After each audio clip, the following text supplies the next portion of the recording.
Yo, yo, yo!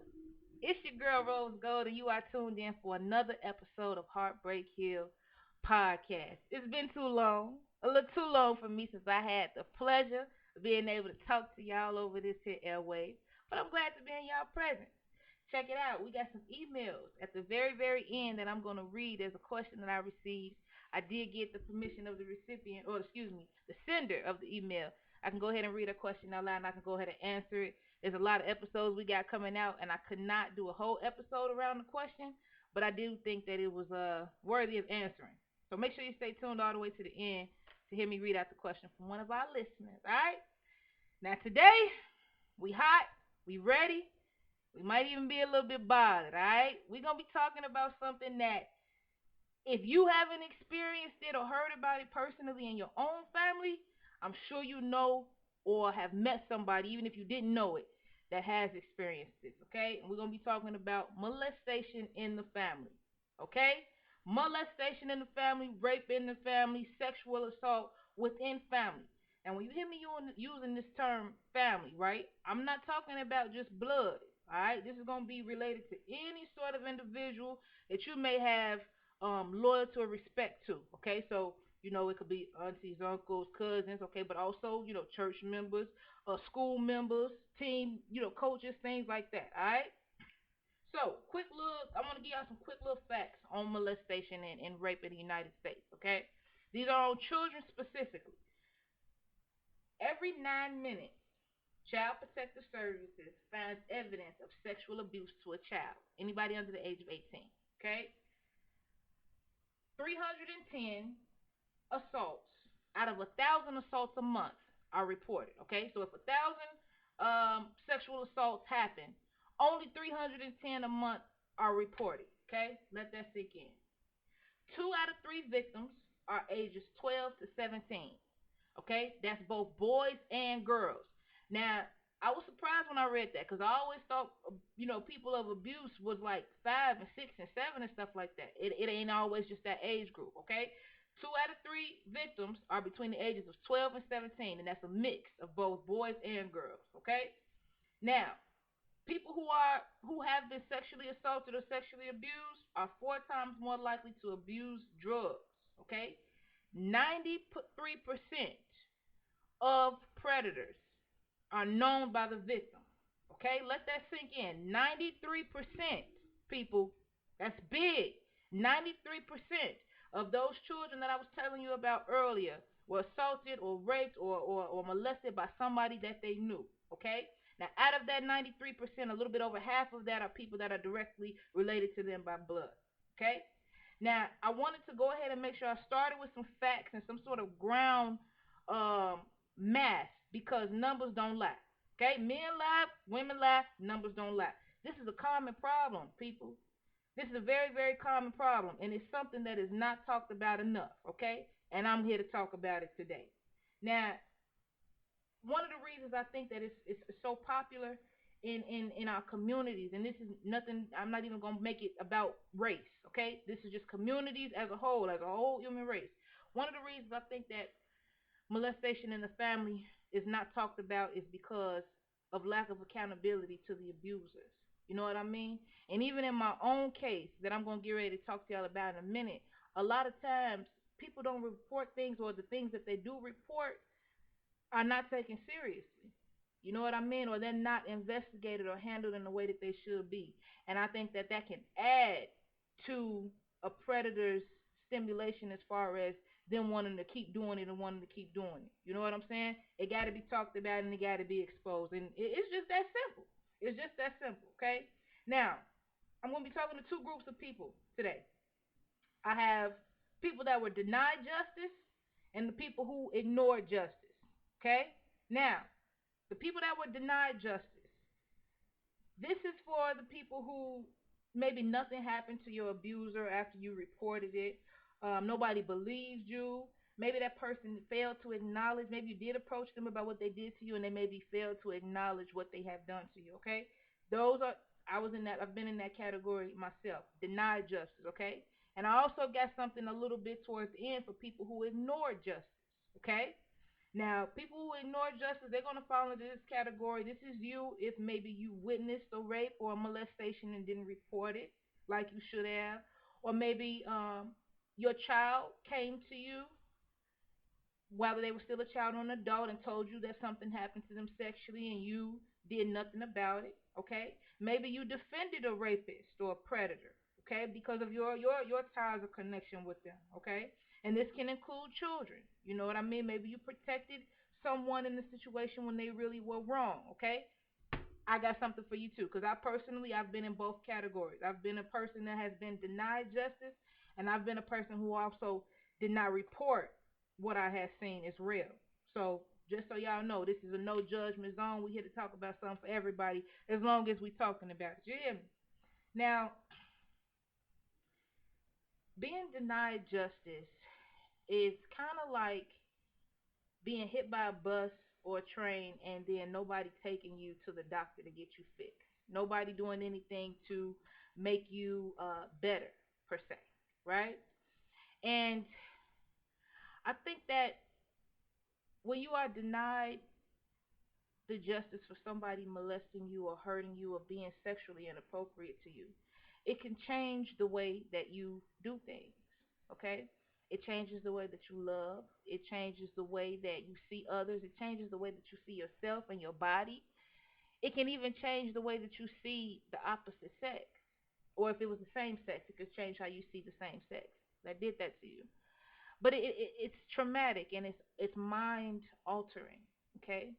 But I think that sometimes the actual act itself is very minor to what comes after when molestation is gone on in the family. And here's what I mean by that. In my own personal experience with, I had two men in particular that I felt violated me sexually when I was a child, right? Now, because they did not penetrate me, it was really, really, really, really hard to move forward with any sort of prosecution or anything like that, right?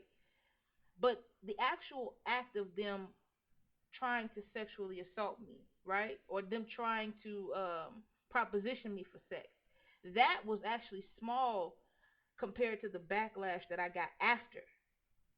And I don't know if that's everybody's story, but I think that learning to cope with what your life is like afterwards can definitely be harder than what actually happened to you. Okay? A lot of times in our society, the victim is blamed. And when I say blamed, I don't mean like how you see on Law and Order SVU where they're just saying, oh, maybe you shouldn't have got drunk and you want to get raped. I'm not talking about that. A lot of times when there's molestation that happens inside of the family, or when it's somebody that's well known, people are afraid to talk about it. You know what I'm saying? People are afraid to acknowledge that this is something that really and truly happened. And I think that that comes from a place of, individuals feeling like it can rely on you. So, for example, if your child maybe was caught up in some sort of rape allegation or molestation, maybe you feel like that reflects on you as a parent. Maybe you got a friend, you know what I'm saying, or who's really close to you, and you don't want to say nothing because maybe you think that it'll reflect negatively on you. Whatever your family tie is to that person, you feel me? It has nothing to do with you. And I say that has nothing to do with you in terms of people who touch children are sick. Sick in a way that can't even really be put on paper. And if nobody has told you, whether you're a male or a female, what happened to you as a child was not your fault. You didn't deserve that. I don't care what you was wearing. I don't care if you was somewhere you wasn't supposed to be. I don't care what the situation is. You did not deserve to be violated in that way. And I want to make a real, real, real important side note that a lot of men are sexually assaulted as children. And I know and it happens to women too, but I point that out specifically because I think a lot of time women can be the face of victimization when it comes to rape, right? Just where our society is set up, it's oftentimes a woman. But you'll be surprised of how many men are, maybe riding with you or, maybe that you are married to or involved with in some type of way who were taken advantage of as a child sexually, and it changes things. It really does change things. And in order for you to have any sort of success in terms of your emotional and mental well-being, being talked to about what happened to you or speaking to somebody about what happened to you is extremely, extremely, extremely important. Even more so than your abuser being brought to the police or to justice. That type of traumatic experience being inside of you, that type of trauma, that type of guilt and shame being inside of you will disrupt your life for the rest of your life. I didn't start getting therapy until I was 24. Now, the incidents that took place with me happened when I was about 11 or 12, right around that same year. It was twice in 1 year that I was approached by men that I trusted in a sexual manner, right? So I feel like at that time in my life, I was very rebellious, right? I was extremely rebellious. I was extremely party animal like how I am now, and I did what I wanted to do. And I wasn't living with my mom at the time. Okay, so I was under the custody of someone else, and I was just living my best life. Right, I'm up here with my people, and I'm having a good time. And this case in particular, the first time that I ever felt that it was something off, or that it was something wrong with sexually, I mean, with someone in my circle was around this time. So we would travel back and forth, city to city with church, and we would be on vans and stuff, and it would be all of us. We had the altos, sopranos, the tenors, just a mix of boys and girls, all ages, and we would travel city to city, and we would be, on a bus. It was kind of like not really a tour bus, but more like those kind of like U-Haul vans that have like the raper vans that ain't got no windows. Well, they had windows, but it was that type of shape, right? So at any given time, there was probably like 10 to 15 of us, including the driver. And this particular time, I remember we was coming from a city. It was real late at night, and everybody was kind of just like real sleepy, real tired. We had been singing all day, and we stopped at a Wendy's. Right now, mind you, it's all age groups, and everybody is pretty familiar with each other because not only do we sing in the same choir, we all go to the same church. So we stop at Wendy's, and I'm kind of just sitting on the bus. I already smoking weed at the time, and all I'm thinking about in the church van is, man, I can't wait to get out this bus so I can sneak and go get high. That's all I was thinking about. I'm in the back of the bus. I'm in the back of the church van, just sitting there thinking with my headphones in, like, I can't wait to go home and get high. And this guy, the one that took advantage of me, he came and he was like, "Yeah, girl, why you sitting back here? What's wrong? You good?" I'm like, "Yeah, I'm good. I'm just chilling, listening to my music." He like, "Yeah, you hungry?" I'm like, "Yeah." I got out the church van, and mind you, I was the only one in there. So when he came back to the van, I already thought it was kind of weird. I knew he was coming specifically for me because I was the only one in the van at this time, and I don't think I had no money at the day, and I wasn't hungry. So he came to the van, and I'm like, "Yeah, I eat. It ain't nothing." So we go back in Wendy's. Everybody all lined up. Man, it was a group of us, a big group of us, 10 or 15 people. So we all in there. We get some Wendy's, and it's my turn. He like, "Yeah, get whatever you want." I just got me a little burger, and I came. We all started walking back to the van. Once everybody got their food, we all started walking back to the van. And I can remember very distinctively, I had a window seat. I always like window seats. Even now, when I get on planes or whether I take a bus to where I gotta go, I like window seats. Most people do for the scenery, right? And I remember getting up against the seat because, mind you, I got my headphones in still. I'm still thinking about smoking weed, and I got this burger that I'm finna eat, but I don't really want to be bothered. So I go and I sit in the middle row of the van, and I kind of scoot all the way to the window, and I got like kind of this them little drawstring backpacks that you could put on. And I say drawstring, like, it's a drawstring backpack. It had my shoes and a jacket in it, and I had that kind of sitting next to me, right? It's kind of was sitting on the side of me, like that, up against the window doing my thing, la la la la. And I remember he came and he sat next to me, and I was so annoyed. Very brief, just annoyance, like ew, like it was kind of clear. I felt like that I didn't want to be bothered because nobody else sat next to me. You feel me? It's people that went all the way to the back. Plenty of people that skipped this road.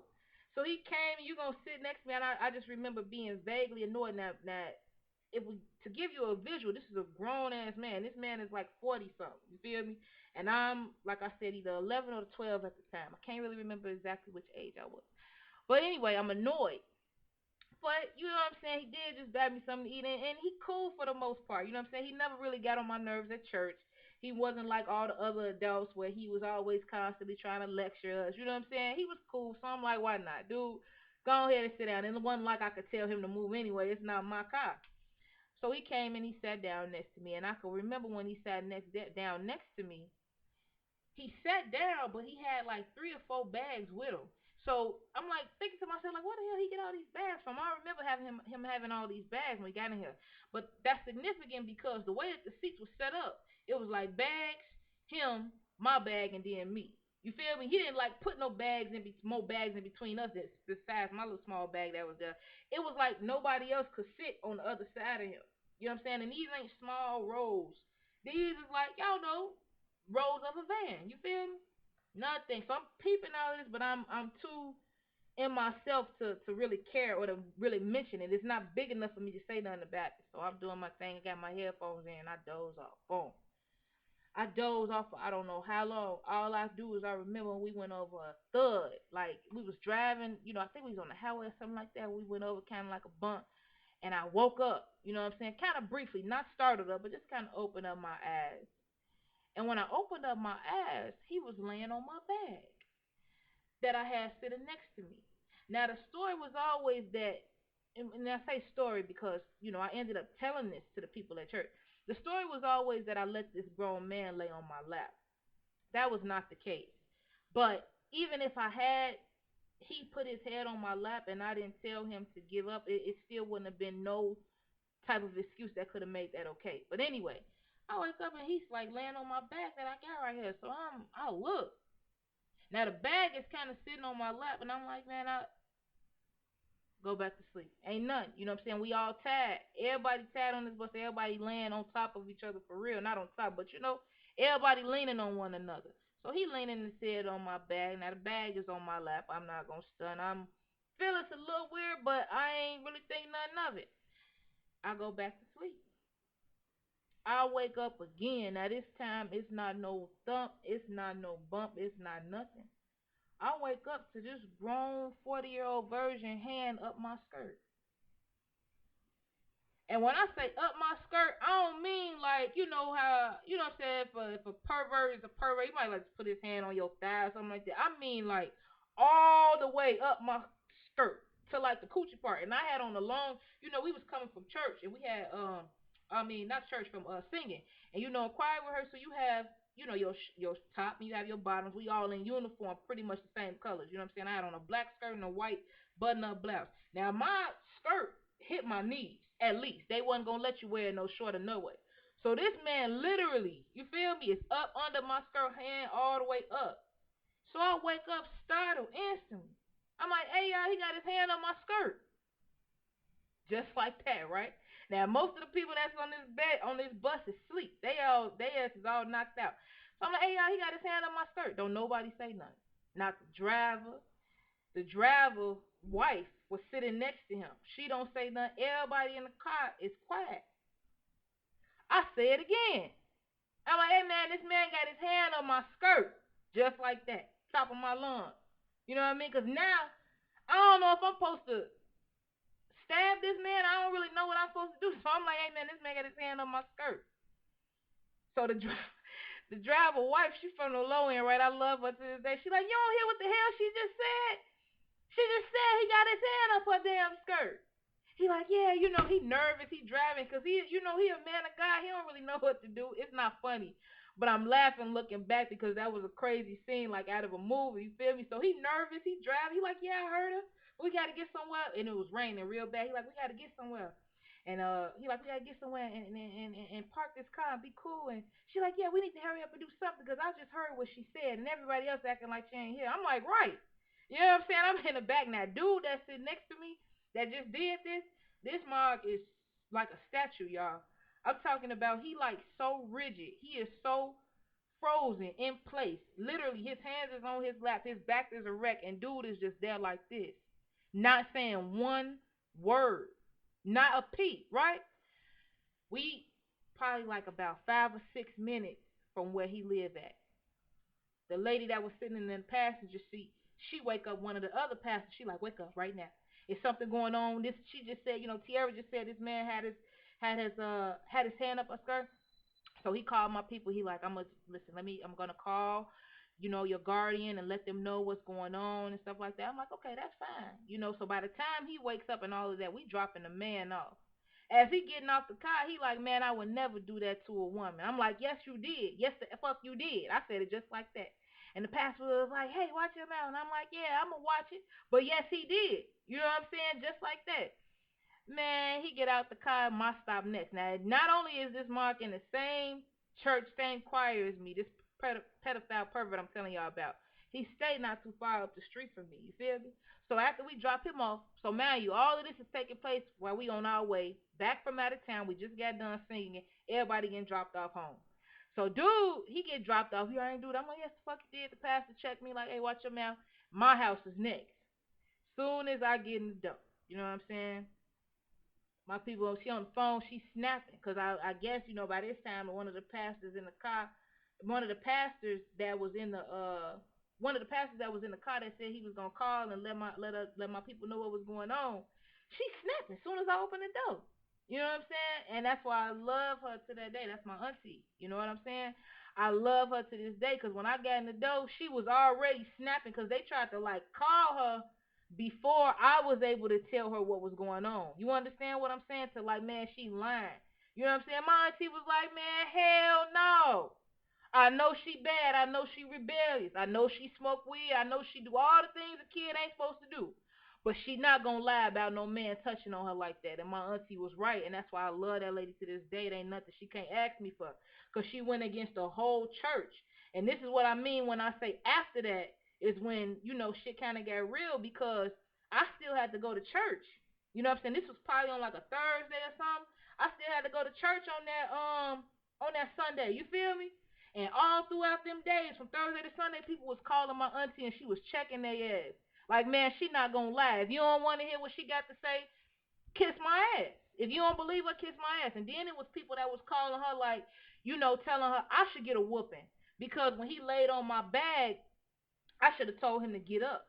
And that's why I'm trying to tell you, man, that people be sick and don't know they sick. That is a sick thing to do to put that responsibility on a child. You understand what I'm saying? This man wasn't no threat to me laying on my bag that was leaning up against me. If he was a threat to me, I would have made him move. But it was people literally calling my auntie and telling her like they should whoop my ass because I shouldn't have never let no grown man lay on me like that. You know what I'm saying? Or lay on my bag or whatever the case may be. My auntie was like, hell no. And I can remember as Sunday approached, I was scared as hell because I'm like, man, I already knew in my mind that people weren't really going, you know what I'm saying? Like, not really like believe me, but I kind of just knew they weren't going to really deal with me like that. Because for one, I already had a reputation for being rebellious at church. You know what I'm saying? I'm the only one up here. I'm wilding. I ain't got my mama or daddy. You feel me? I'm pretty much the oldest child in my household, so I'm doing what I want to do. You know what I'm saying? And everybody kind of knew that about me. It was a small town. So I kind of already knew, like, this ain't really going to be like the support or nothing is really gonna be as big as I what I mean, as I think it is. So boom, Sunday approaching, I tell him my auntie like, man, I'm scared. I ain't even gonna lie, I'm scared to go to church because like, what's gonna happen? This nigga not in jail. I know that already. He ain't go to jail for what happened. You know what I'm saying?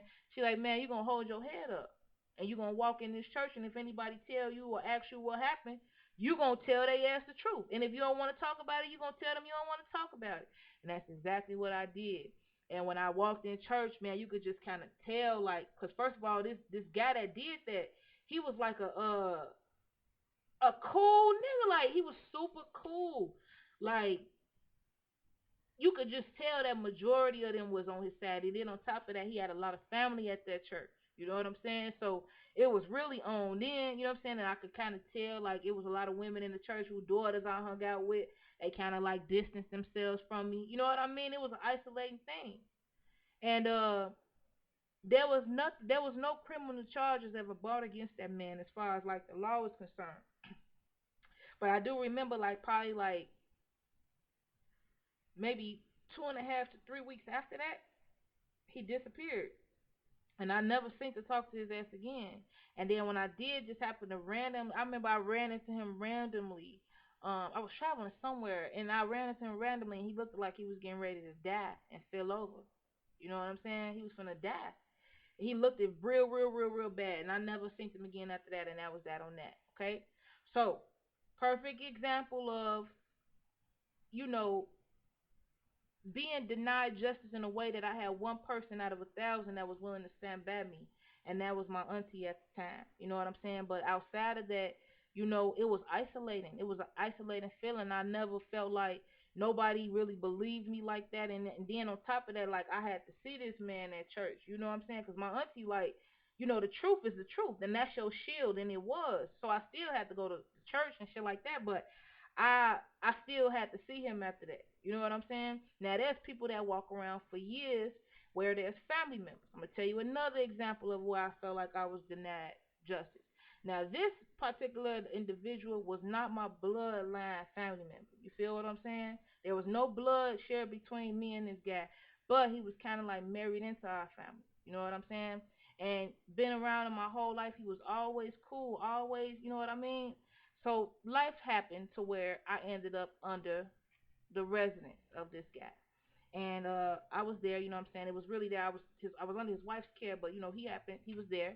And everything was cool for the first like few months. Now this is not necessarily a father figure in my life, but I respected him as a father. You understand what I'm saying? Because he knew my daddy, you know what I'm saying, from Chicago, all that type of thing. He knew my family. You understand what I'm saying?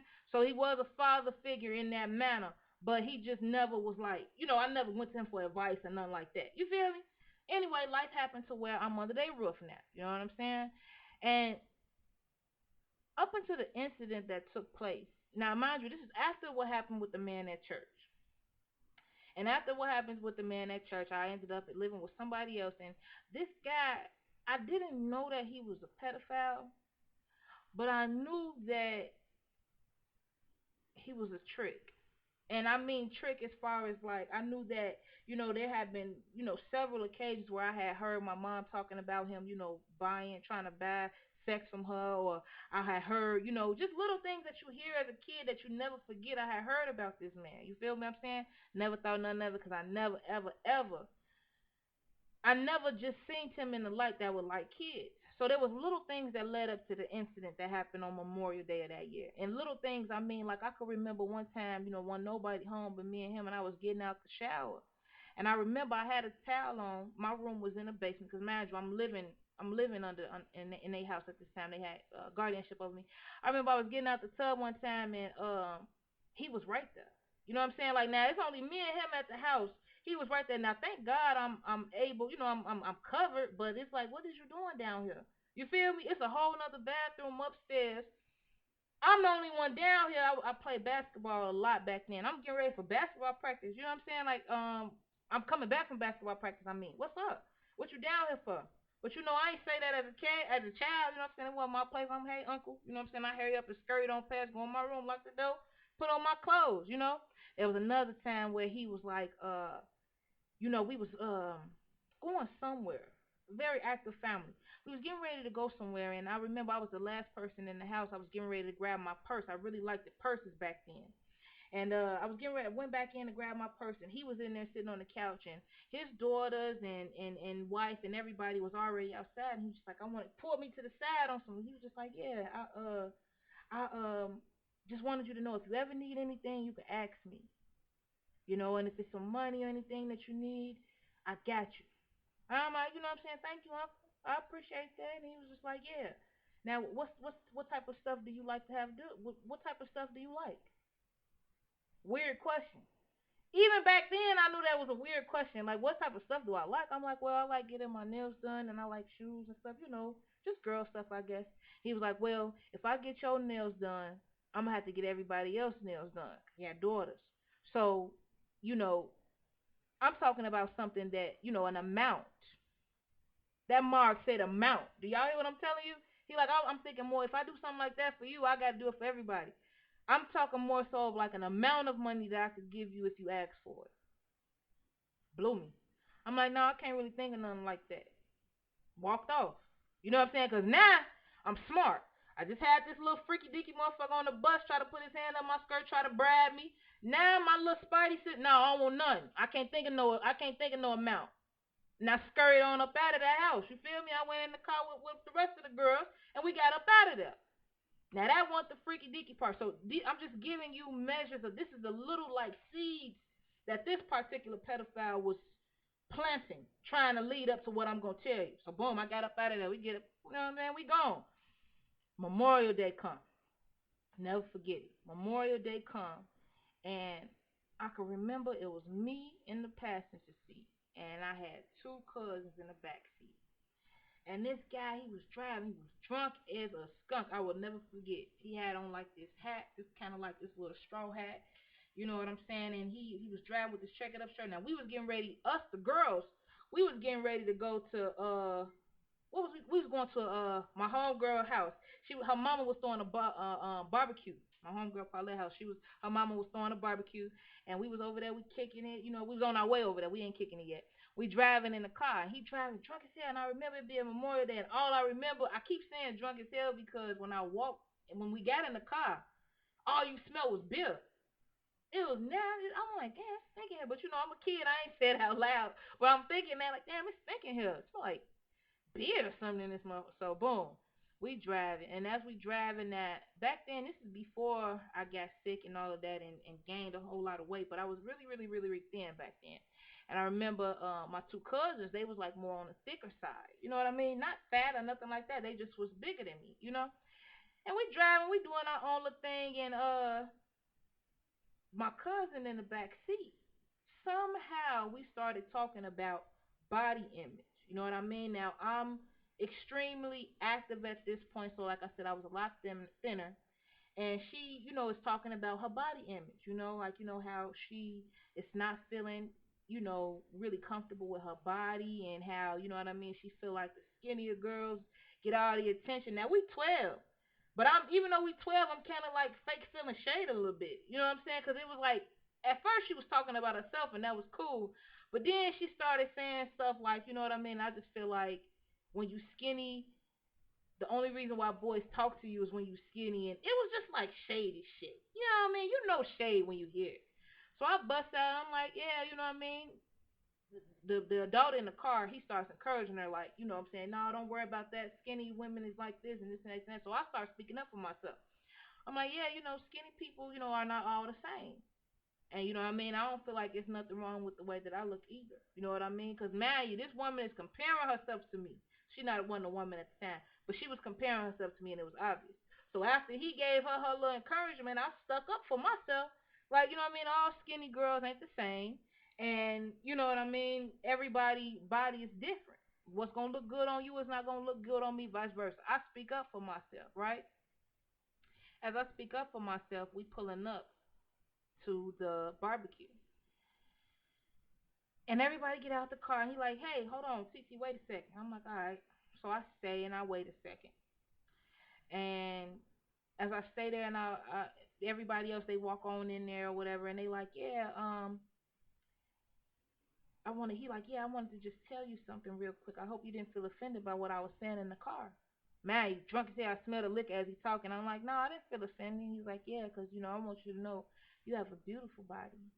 Nice round ass, pretty legs, big pretty titties, and you just as beautiful. I seen you get out the shower the other day, and you was just so beautiful to me. So I want you to know that your body is beautiful.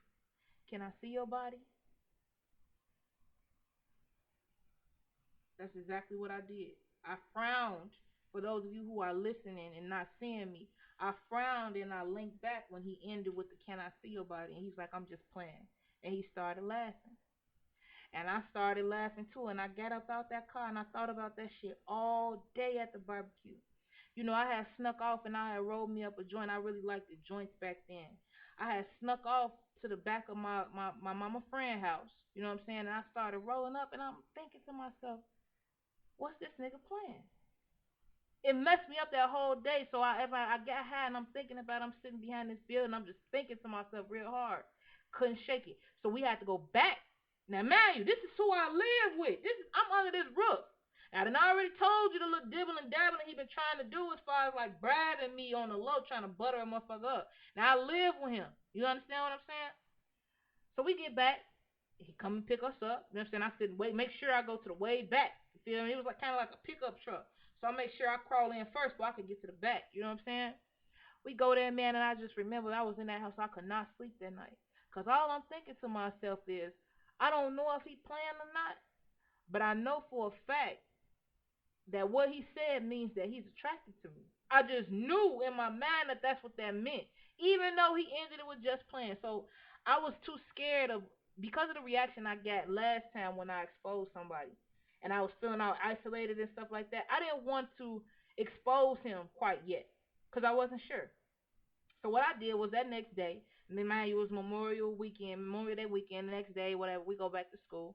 I had this cold ass counselor, and she was, she was just always available to me, always nice to me. She's the reason why I pursued a social work degree, because she was just always uplifting me, and I love her so much. And I was just happened to walk, and she knew I wasn't living with my mom and stuff, and I was having a rough time, and like, she just was there for me. Anyway, I went to her office. I'm like, yeah, hey, Miss K, I want to talk to you about something. And she like, what's going on? Now Miss K was a realist. Even though she was a white woman, she was one of those white women. She was like, she talked about race. She was like, no, you can't, if you're going to suspend a black kid for 5 days, suspend a white kid for 5 days. I mean, she was really radical. You know what I mean? And she was very understanding. And I say that because sometimes you can be hesitant to talk to a white counselor if you're black because you feel like they don't understand. And that's not always true. Because at the very core of us as human beings, we all want the same thing, and that's love and to be cherished. You know what I'm saying? And she got that. So anyway, I go into her, I'm like, yeah, Miss K, man, I want to run something by you real quick. The other, I was out, blah, blah, blah, blah. My guardian said something to me that I feel like wasn't right, but I don't really know how to take it. And I told her what that man said, word for word. And she was like, I think you need to get on the phone and call your mom. I think it's time for you to go home. That's all she said. And I'm like, well, Miss Kenwood, you can't just leave it at that now. Am I tripping? I wanted her to confirm what I was feeling or deny what I was feeling. You know what I'm saying? And she was like, that man is only seconds away from taking advantage of you physically. He's already trying to do it mentally, but he's just you need to go back home. And she called my mom up, and my mom, you know what I mean, it was just this whole big old thing because this man was really is married into our family, been around longer than I've been born. You know what I'm saying? And it was monstrous because you know I was responsible at that point for shedding light on somebody who was known by everybody else as well. He was an upstanding member of the community, had a family, his wife, upstanding member of the community, his children. This was this was something that was extremely difficult to even think about. But once my counselor called my mom is Aries, she don't have no chill. She called everybody in town. And it wasn't not even before I got home. Everybody kind of in town had knew what took place. And I remember I had came, I did after school. I had went to someone else's house, and she had asked me what happened. She was another, adult, another previous guardian that I had. She had asked me about what happened, and I told her what happened, and she was like, "Man, I know that you're telling the truth. You telling the truth, and it ain't nothing that you could do at this point but keep your truth, and you keep it to yourself." And that's exactly what I did. I ended up going back with my mom, but I remember shit was shady after that. You know what I mean? Because it would be like family events. I would see this nigga. You know what I mean? Then it'd be times where I would still go to their houses, manager, even though he married in his wife and children is still my family. You feel what I'm saying? So when I go visit them, what I'm saying, I still gotta speak to this nigga. You know what I mean? Shit was awkward and it damaged me. It damaged me like I felt that I had no value for a long time because now here it is twice in 1 year. These men that is supposed to be these grown ass, overgrown ass men that's supposed to be nurturing me and teaching me game was trying to take advantage of me. You understand what I'm saying? And being denied justice like that can carry with you and go with you for years and years and years, and it did. For a long time I hated church. For a long time, I did not trust men. You know what I'm saying? For a long time, I was angry at the family members who didn't believe me. You know what I'm saying? For a long time, I was extremely angry at the men, obviously, who had took advantage of me. Then I turned 24. You know what I'm saying? When I turned 24, I met this cold ass black therapist, and it changed my life. I was able to start to kind of see why, you know what I mean, when a man, I would be flirting with a man and he'll put his hand on my skirt while I didn't really like it. I was still connecting to that experience back then. Or some I didn't really like men talking about my body too much. It made me feel dirty. I was still connecting back to that experience of what happened to me. Therapy will point those things out to you. And even if it's not a therapist per se, like a professional, getting that experience out will talk to you. Because now I don't have them problems. You hear me? Now I don't have no problems. Them problems when the motherfucker wanna, tiptoe up my skirt or talk to me a little feisty. I don't got them problems no more. And therapy helped me with that. You understand what I'm saying? So I sum all of that up to say, if you experience anything like that, and I'm sure there's stories out there that are 101 times worse than mine. You understand what I'm saying? Talk to somebody about that. If you're a male or a female, there's one person in your life I know for a fact that you can talk to about what happened to you. You understand what I'm saying? At least one.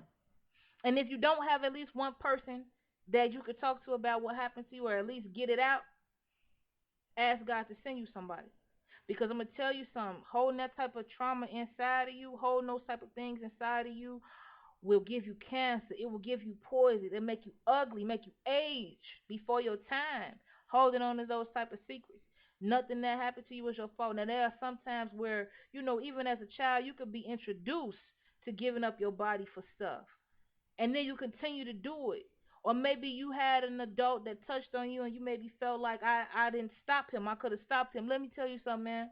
When you a child, you are powerless. And those that are in power have a responsibility over you to nurture you and love you and protect you.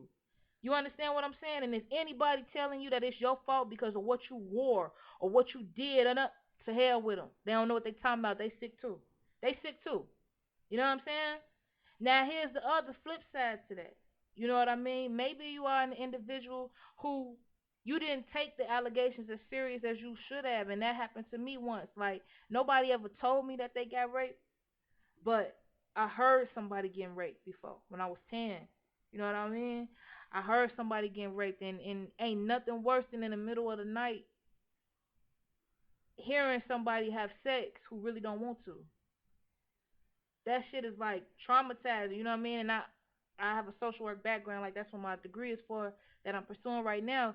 Like a lot of men go through that in jail. Like, you know what I'm saying, they hear that type of shit at night, or maybe it happens to them at night, or just not reporting something that you know you should have. That's traumatizing too.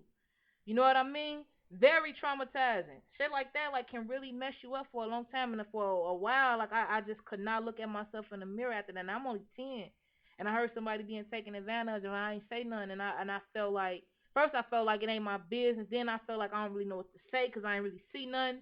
Then it's like the person that it happened to, she ain't say nothing. You know what I'm saying? But I knew she was being forced. You feel me? So it's not an excuse because it still weighed down on me, and I didn't know it was weighing down on me until I went to therapy when I turned 24. You know what I mean?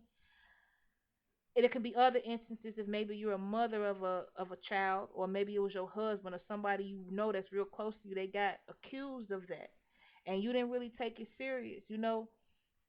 It's never too late to revisit those allegations that were brought to your attention. You understand what I'm saying? You probably can't make a motherfucker go to jail, or you probably can't get nobody, you know, um, persecuted for what they've done, prosecuted, excuse me, for what they've done. But you can still revisit those conversations. Let me just say this: child molestation happens all the time. You understand what I'm saying? And I point that out because there's instances where a bigger child or an older child can, maybe take advantage of a younger child, and it's not taken as serious as it should. When your child does something freaky with another child, a whooping is not gonna help them understand that that's not wrong, especially if it happens more than once. I had a friend who had a son, and he was extremely sexual for a child. You know what I'm saying? And I mean extremely sexual, like he was no more than like 4. And I remember, you know what I'm saying, him just doing sexual stuff. It would always be reports of sexual activity when he was around.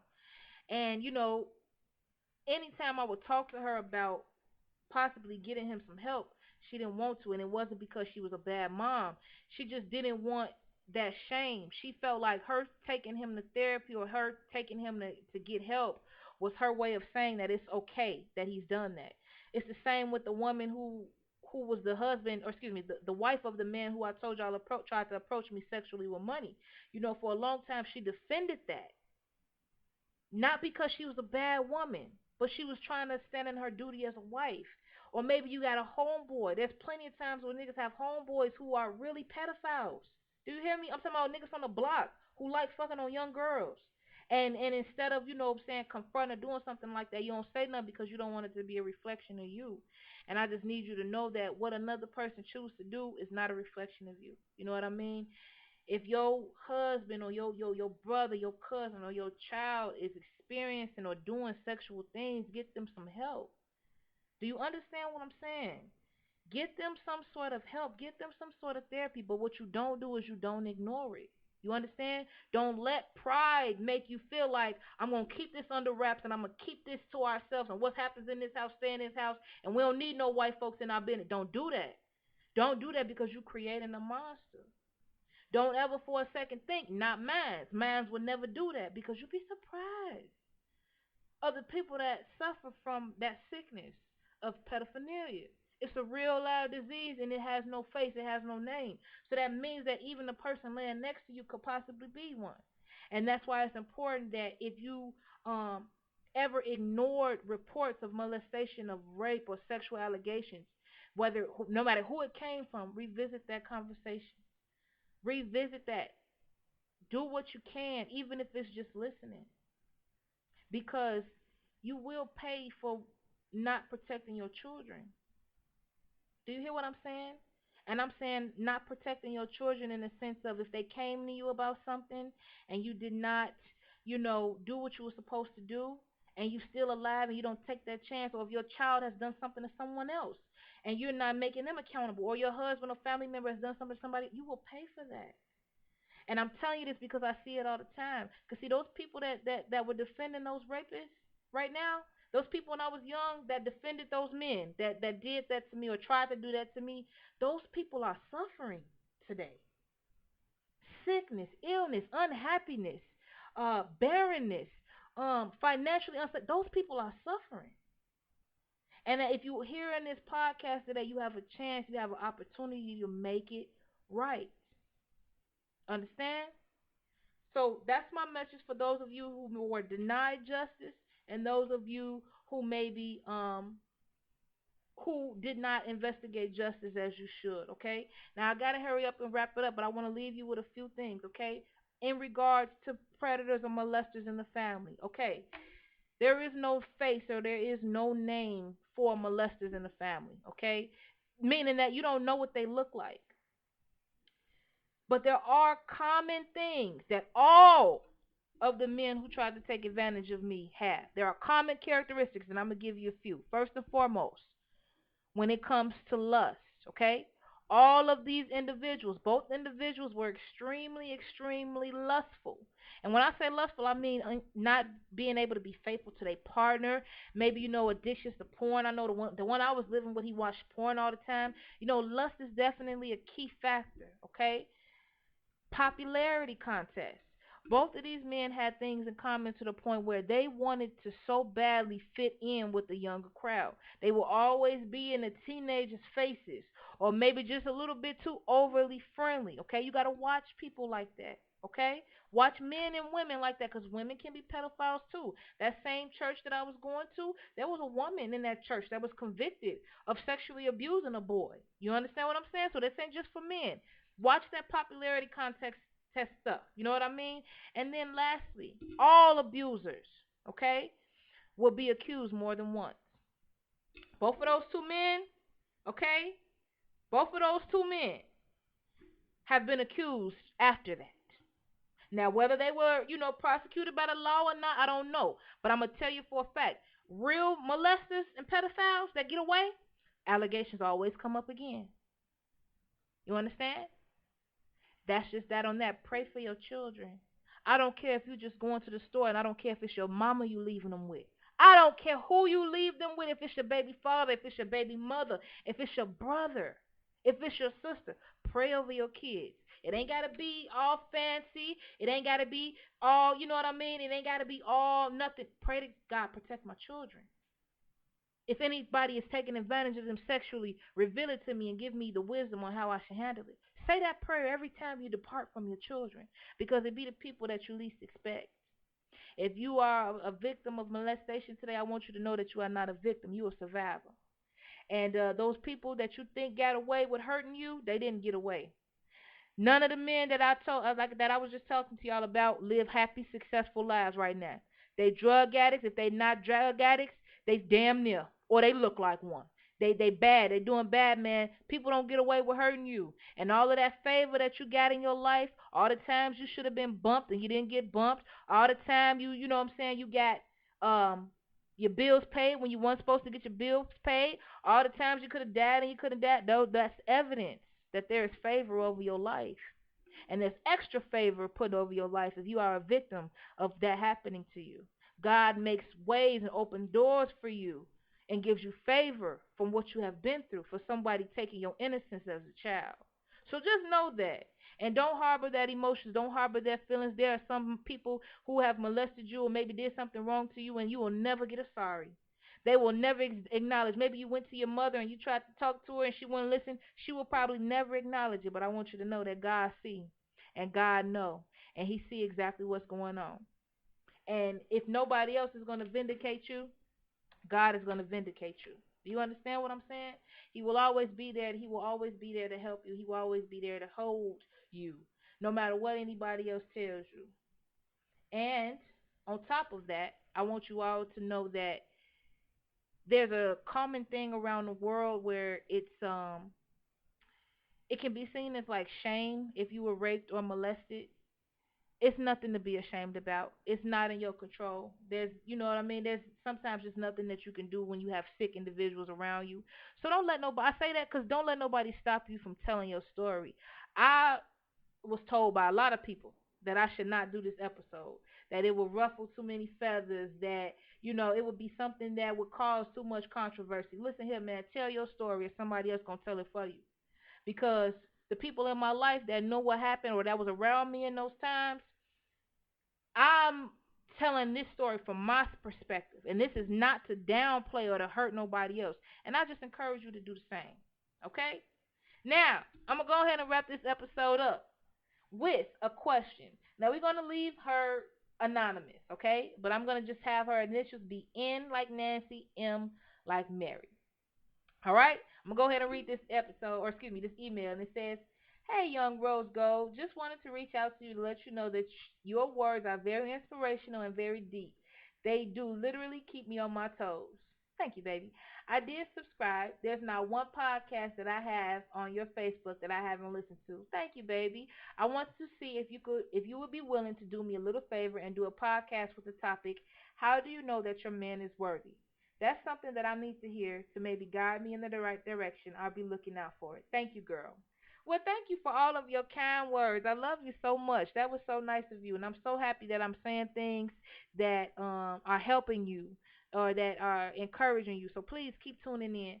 In regards to how do you know that your man is worthy, I think that you're asking the wrong question, baby. I think that your man being worthy is not the never the issue. It's how much you worth. That is the question. And so what I mean by that, anybody that you deal with, whether it's a male or a female, if you're a male dealing with a male, or excuse me, dealing with a female, or a female dealing with a male, however, even if you're a male dealing with a male, female dealing with a female, if you're dealing with a significant other, they're only going to pay you what your price is. Okay? So it never really is about how much the other person is worth. It's about how much you're charging them to be around you. And when I say charging, I'm not talking about money. I'm talking about in terms of energy. So every exchange that you have, every interaction you have with an individual is going to be in regards to energy. They're going to be either pouring positive energy into you or negative energy into you, okay? And once you get to a level and you align with God and you align with your purpose and you know who you are, there's a price tag that comes with you, okay? So my price tag, for example, is people around me, they have to be high energy people. They can't be, and I don't mean hyper. They just cannot be people that are jealous, hateful, spiteful. Them type of people can't be around me. That's my currency. That's what I'm charging. That's my price tag. To be around me, your intentions have to be pure. Your heart has to be free from hatred of others. You understand what I'm saying? So when I have individuals that are around me that are not paying me that price, meaning that they are coming to me with, negative, hateful energy, maybe they are trying to down me or downplay others, or, they just are not paying me what I'm worth, that lets me know that they're not worthy of me. You understand what I'm saying? So you know that your man is worthy if he's willing to pay the price to be with you. Okay? If you are not sure what your price is, if you can't answer that question, if somebody was to ask you what does it take to get you and you can't answer it with depth, get closer to God and figure it out. Pray and ask him what your price tag is and what you need in this life to thrive. And he'll surround you with the people that's around you. And if that person is not willing to pay you what God has prescribed your price tag to be, get rid of his ass. It's just that simple. All right? Listen here, man. This is a longer episode than usual, and I thank you so much for tuning in and sticking around. You could have been anywhere in the world, but you decided to be here with me. And there's nothing that I could do but love you more than that. If you have questions, like the one I just read, or if you maybe have content for the show you want me to talk about, shoot us an email, heartbreakhillpodcast@gmail.com, okay? While you at it, don't forget to follow us on Twitter, follow us on Instagram, and like our Facebook page, Heartbreak Hill Podcast. As of today, we've been listed in over 60 cities around the world, 35 countries. Listen, we are going global with this. Listen, get on this train, Heartbreakers. All right? All love, no judgment. Until next time. Mwah!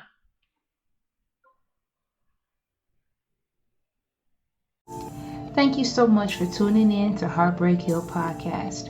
Our mission here is to use multimedia channels to break generational curses in our thought process.